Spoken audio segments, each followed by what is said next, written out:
приглашены наши предприниматели, которые занимаются именно в сфере, одной из сложных сфер, сфере торговли.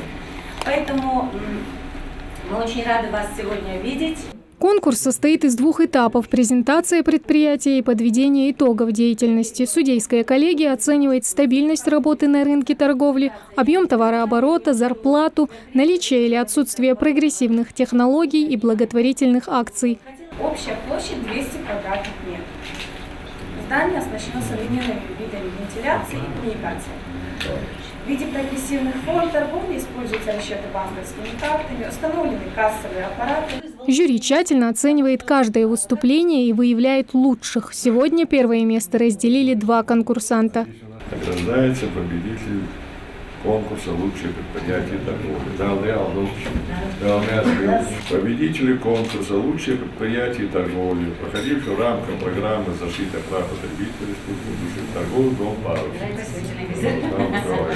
Айна Индиева – директор торгового центра. Женщина никогда раньше не работала в сфере торговли. Но Айна быстро принялась за дело, освоила законы и правила маркетинга и открыла супермаркет. За 3 года существования магазина ей и ее команде удалось добиться многого. Первое место – доказательство того, что их труд не пропал даром. Я пришла в магазин, он был пустой, потом только завезли оборудование, потом только стали работать. Конечно, вначале были ошибки, были исправления, все это было.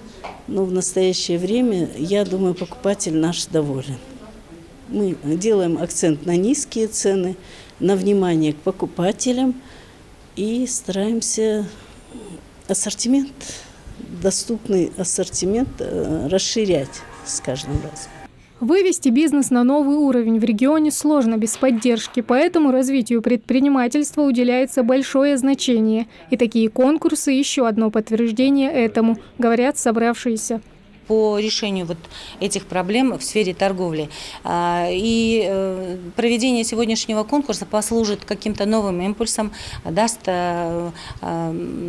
надежду какую-то нашим предпринимателям, которые занимаются в сфере торговли, что на самом деле органами государственной власти, исполнительной власти уделяется внимание предприятиям торговли на территории Республики Ингушетия. Сегодняшний конкурс он показал, что во многом наши и потребители, и предприниматели, они более информированы в рамках законодательства о защите прав потребителей. Почему? Потому что сам закон о защите прав потребителей, он является основополагающим законом. Почему? Потому что и он относится в рамках и к потребителям, как и потребители знали свои права, но и как предприниматели должны вести себя и на что должны обращать внимание.